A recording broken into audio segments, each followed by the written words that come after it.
Hello friends, welcome to update with English में आप सभी का बहुत बहुत स्वागत है।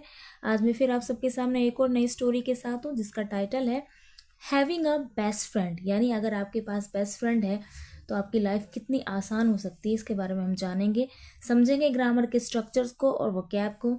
तो चलिए स्टार्ट करते हैं। Let's start. A story tells that two friends were walking through the desert। मतलब ये डेजर्ट, ये जो स्टोरी है ये आपको बताती है दो फ्रेंड के बारे में जो कि क्या कर रहे थे, घूम रहे थे डेजर्ट में। डेजर्ट यानी रेगिस्तान में। ठीक है, story tells two friends were, क्योंकि दो दोस्त है इसलिए यहाँ पर वर लगा हुआ है। वॉकिंग यानी घूमना। ठीक है, आगे बढ़ते हैं। ये कहानी बताती है दो दोस्तों के बारे में जो घूम रहे थे रेगिस्तान में। During some point of the journey, they had argument and one friend slapped the other one in the face। यात्रा के दौरान उनमें बहस हो गई। During मतलब दौरान, और एक दोस्त ने दूसरे के चेहरे पर थप्पड़ मार दिया। ठीक है, They had argument यानी उनके में आर्ग्यूमेंट हुई यानी बहस हो गई।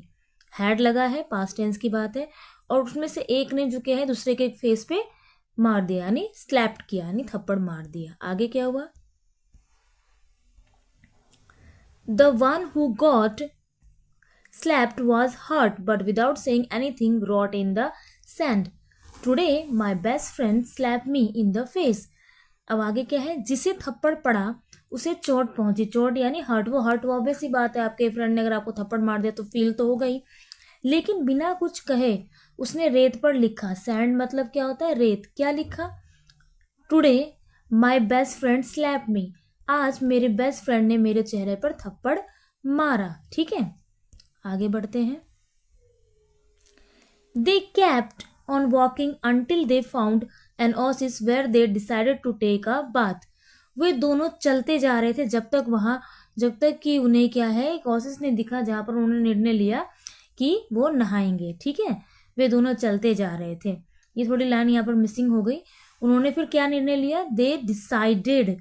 ठीक है, they decided to take a bath, नहाने का उन्होंने निर्णय लिया।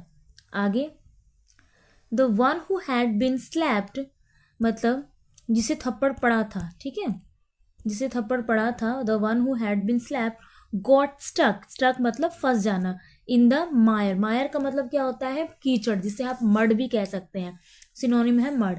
And started drawing but the friend saved him.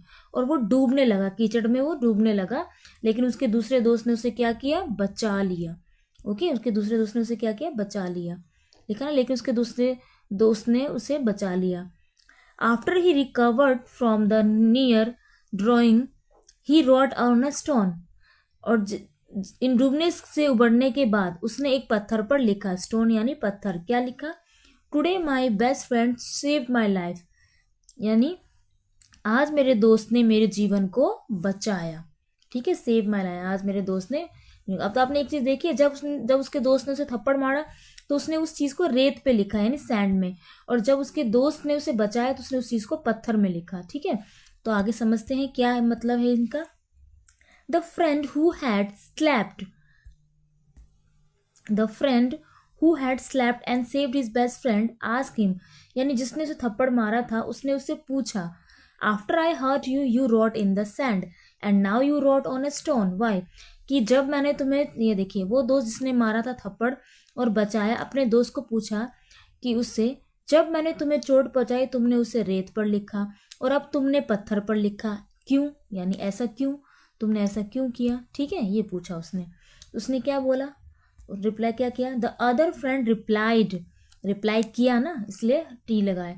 When someone hurts us we should write it down and in sand where winds of forgiveness can erase it away। क्या कह रहे हैं कि when someone hurts us we should write it down in sand where winds of forgiveness can erase it away। यानी क्या मतलब है? दूसरे दोस्त ने जवाब दिया जिसने थप्पड़ खाया था, जब कोई हमें चोट पहुंचाता है हमें चाहिए उसे रेत पर लिखना जहां हवा क्षमा यानी फॉरगिवनेस की आए, यानी क्षमा की हवा आए और उसे मिटा ले जाए। ठीक है, ये कहने का मतलब है। आगे, but when someone does something good for us we must engrave it in the stone where no wind can ever erase it. लेकिन जब कोई कुछ अच्छा करता है हमारे लिए, does something good for us, ठीक है, अब डज है यानी डू डज है ना, डज, तो समवन क्या होता है, ये सिंगुलर में यूज होता है, तो इसलिए यहाँ पर डज लगा हुआ है, करता है, ता ते ती, ठीक है।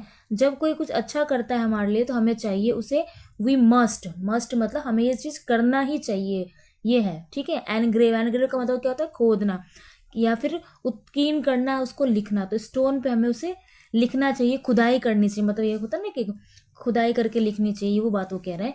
जहां पर हवा भी आए ना तो उस चीज को मिटा ना पाए, वो कहने का मतलब उनका कहना है कि जब कोई बुरा करता है तो उसे रेत पे लिखो कि हवा आए और मिटा के चली जाए, लेकिन जब कोई अच्छा करता है तो उसे पत्थर पर लिखो, चाहे तो उस पर कुछ भी असर ना पड़े, क्योंकि वो चीज एज इट इज रहे, यानी अच्छी यादों को अपने पास रखो, बुरे को मिटा लो, ये कहने का मतलब था।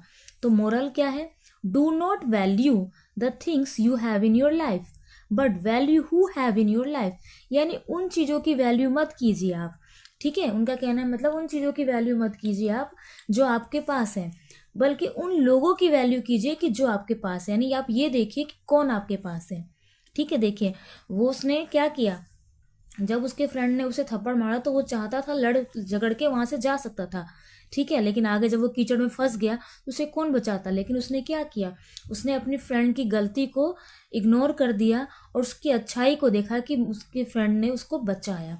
तो वही कह रहे हैं कि लाइफ में कोई चीज़ है उसे इग्नोर करो, लेकिन आपकी लाइफ में कौन है उसे वैल्यू दो, ठीक है। So this is the story.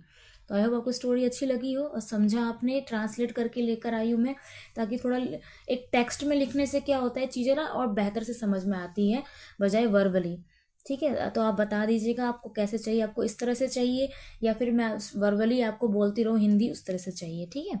तो चलिए समझते हैं स्ट्रक्चर को, स्ट्रक्चर को तो हमने समझ लिया, वोकैब को समझते हैं, ओके, कि क्या क्या वोकैब है। एनग्रेव का मतलब होता है खोदना, उत्कीर्ण करना, ठीक है। विंड मतलब हवा, जो तेज हवा चलती है ना उसे विंड कहते हैं। इरेज होता है मिटाना, ठीक है। इसे कुछ लोग वाइंड कहते हैं, ये वाइंड नहीं है, ये विंड है, ओके।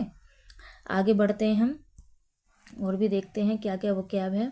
फॉरगिवनेस का मतलब होता है क्षमा मांगना, ठीक है, यहाँ लिखा है फॉरगिवनेस, ये आप देख रहे हैं। रिप्लाइड आपका पता ही है, सैंड मतलब रेत, स्टोन मतलब पत्थर, हर्ट मतलब चोट पहुंचाना, फील करना, स्लैप मतलब थप्पड़, ठीक है। आगे रिकवर्ड मतलब उस चीज से उभर जाना, ठीक है। ड्रॉनिंग मतलब डूबना, मायर मतलब मड यानी कीचड़, स्टक मतलब फंस जाना। यहाँ पर आप डिसाइडेड पता ही, अनटिल मतलब जब तक, ठीक है। स्लैप पता ही आपको थप्पड़, तो ऐसा तो यहाँ पे कुछ ऐसे कोई टफ वर्ड नहीं है। आर्ग्यूमेंट मतलब बहस, जर्नी मतलब यात्रा, ड्यूरिंग मतलब दौरान, ठीक है, और डेजर्ट मतलब रेगिस्तान। So this is the story. I hope आपको स्टोरी अच्छी लगी हो, स्ट्रक्चर समझ में आए, वोकैब समझ में आए। अगर समझ में आए तो वीडियो को लाइक कीजिए, शेयर कीजिए। मिलते हैं नेक्स्ट वीडियो में, till then take care, bye bye.